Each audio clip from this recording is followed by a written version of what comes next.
In this video, we're gonna talk about anatomy of the perineum. Then we're gonna talk about the branches of the internal iliac artery, which supplies the pelvic organs, external genitalia, and the pelvic wall. Now let's continue with the boundaries of the perineum. The boundaries of the perineum include the followings: anteriorly pubic symphysis, posteriorly tip of coccyx, anterolaterally inferior pubic rami and the ischial rami, and posterolaterally the sacrotuberous ligament, and laterally on each side the ischial tuberosity. So as you see, this area is a diamond-shaped area. This diamond-shaped area is divided into two triangles by an imaginary horizontal line connecting the ischial tuberosities. So this is imaginary line connecting two ischial tuberosity, divides the perineum in two triangular area. The anterior one is the urogenital triangle. The posterior triangle is the anal triangle. The urogenital region or the urogenital triangle is pierced by the urethra and vagina in the female, and by urethra only in the male. And this area, this urogenital region of the pelvic outlet is closed by the urogenital diaphragm. We're going to talk about how this urogenital diaphragm is formed.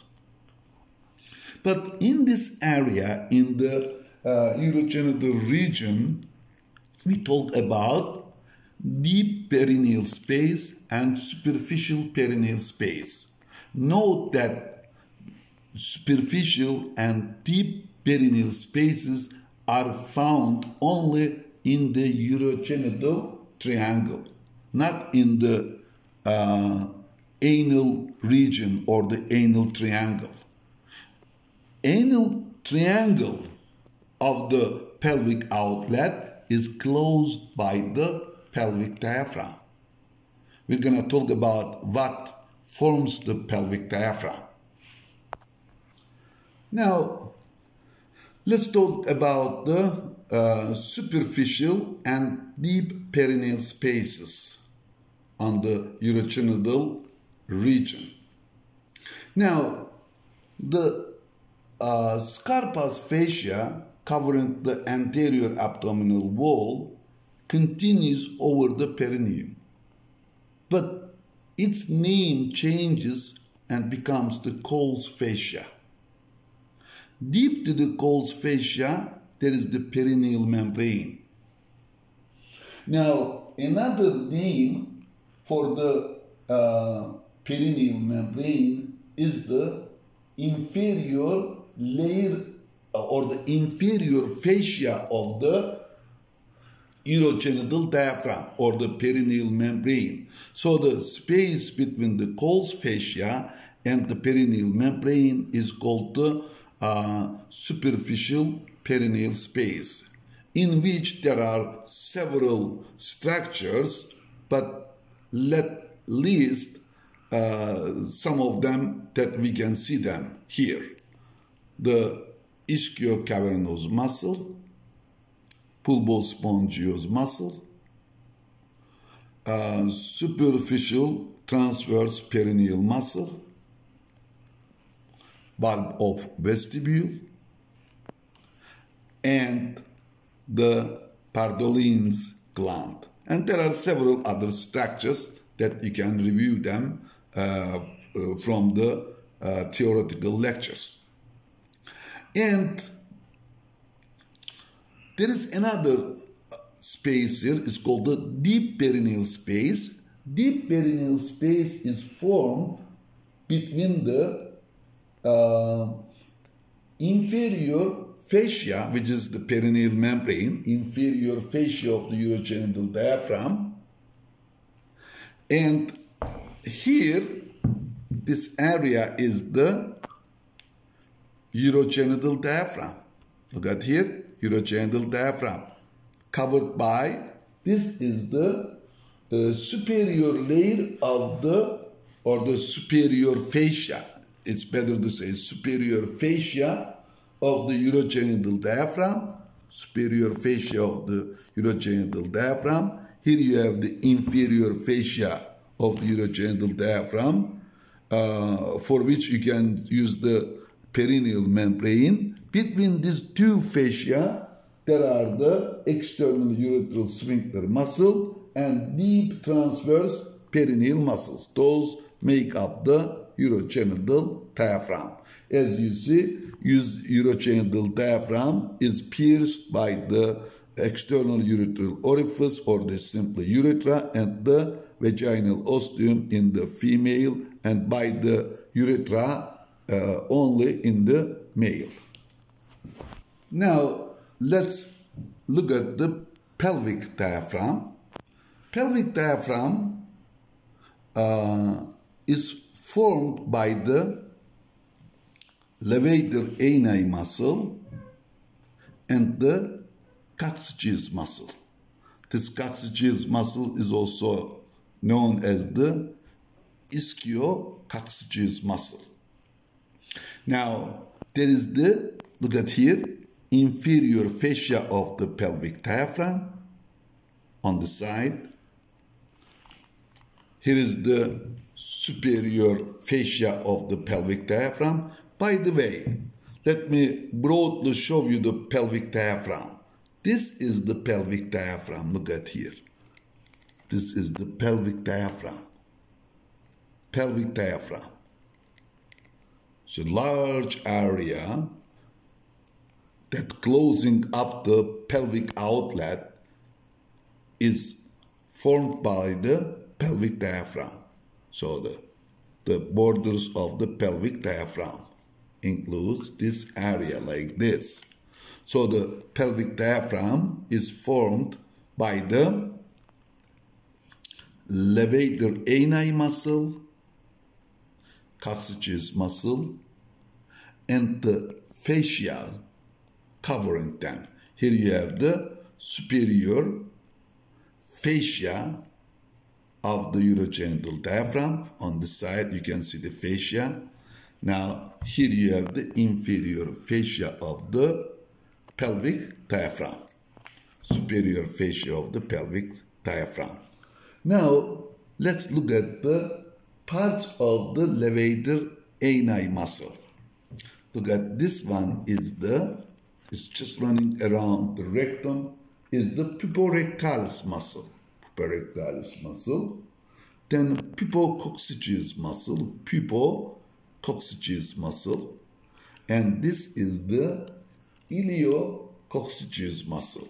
Iliococcygeus muscle. This is the ischio-coccygeus, or simply coccygeus muscle.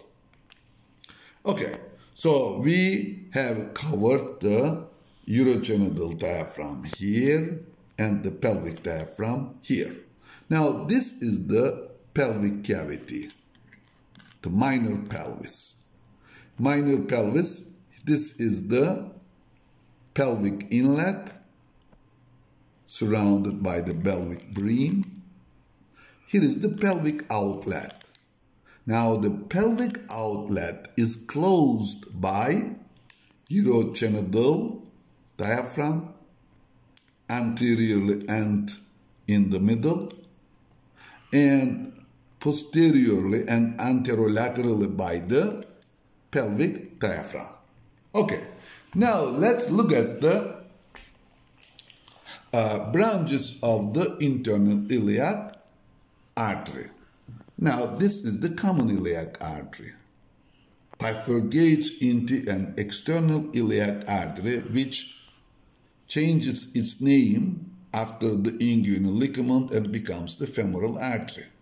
External iliac artery supplies the lower limb. And the internal iliac artery supplies the pelvic organs, entire external genitalia, and the wall of the pelvic cavity.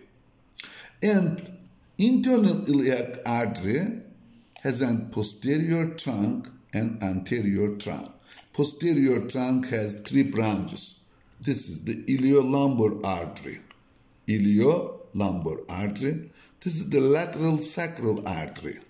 Lateral sacral artery. Lateral sacral artery. Anastomosis with median sacral artery. Median sacral artery is not a branch of the internal iliac artery, but it arises on the posterior surface of the aortic bifurcation. And the third branch of the posterior trunk is the superior gluteal artery. Here is the superior gluteal artery. Now let's look at the anterior trunk of the internal iliac artery. Well, there are lots of variations here, but the most common pattern of branches of the internal iliac arteries as follows. This is the umbilical artery. This umbilical artery becomes obliterated after birth, but its proximal part remains patent and forms the superior vesical artery. Look at this one. This is the obturator artery.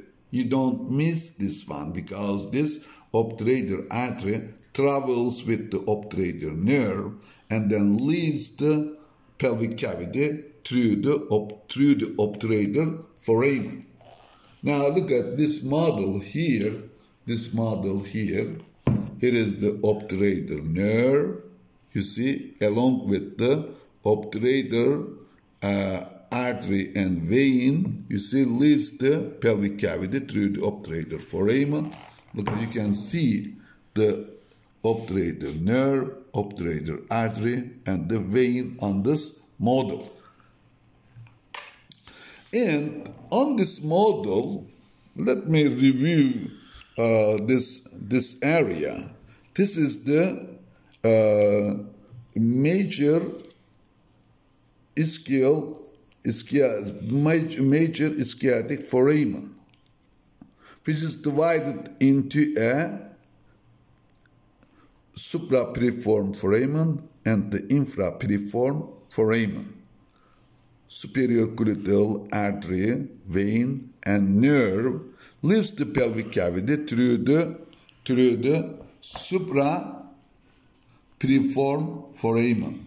Here is the infrapiriform foramen through which several structures leave the pelvic cavity. That include the sciatic nerve, inferior gluteal artery, vein, and nerve, and pudendal nerve, internal pudendal artery and vein.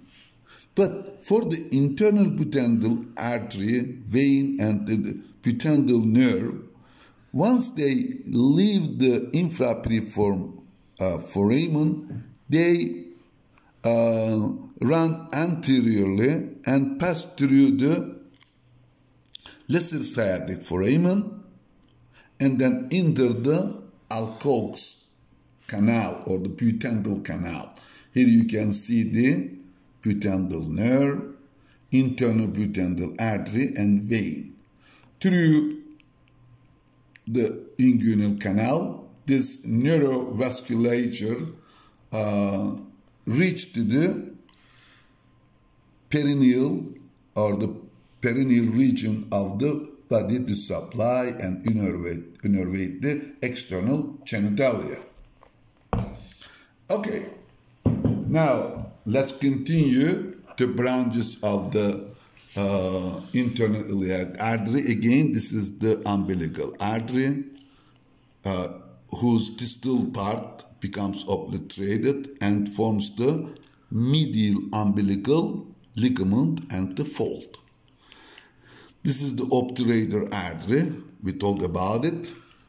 Now look at here. This is the common trunk for uterine and vaginal arteries. Common trunk for uterine and vaginal arteries. Now this is the inferior vesical artery, which supplies lower half of the urinary bladder. Then look at this one. This is the middle rectal artery. Middle rectal artery.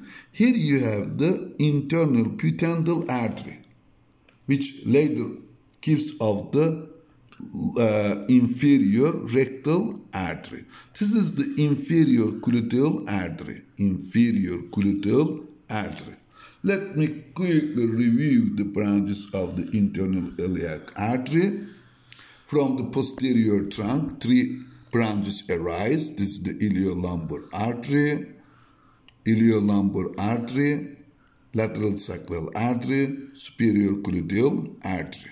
From the anterior trunk, umbilical artery, obturator artery. Here is the common trunk for the uterine and vaginal artery. Here is the inferior vesical artery. Where is the superior vesical artery? Well, it is a branch of the umbilical artery. And then here is the middle rectal artery. This is the internal pudendal artery. And this is the inferior gluteal artery.